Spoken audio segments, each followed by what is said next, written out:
Mesec oktober se je poslovil in spet je čas, da se posvetimo novi pratiki. Naši predniki so še posebej verjeli, da določeni dnevi in svetniki lahko napovedujejo prihodnje vreme in letino. Glede na to, da so se napovedi že mnogokrat uresničile, morda stare vraže le niso tako iz trte zvite.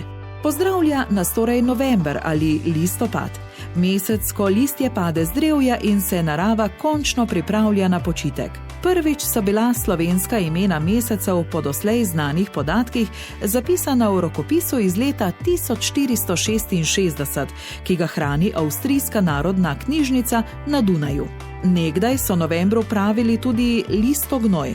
Z listjem se namreč gnoji zemlja. Po starem rimskem koledarju je bil november 9. mesec. Beseda novem v latinščini pomeni 9.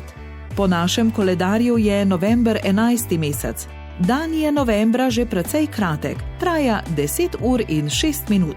Ljudje so bili nekoč tesno povezani z zemljo in dogajanjem na zemlji v različnih letnih časih, zato so imena mesecev slikovito poimenovali po dogajanjih na poljih in travnikih. Kateri datumi in dnevi pa so tisti, ki si zaslužijo posebno pozornost? Če na mrtvih dan 1. novembra dežuje, se huda zima pričakuje in pa po zimi hudi zameti, če so deževni vsi sveti.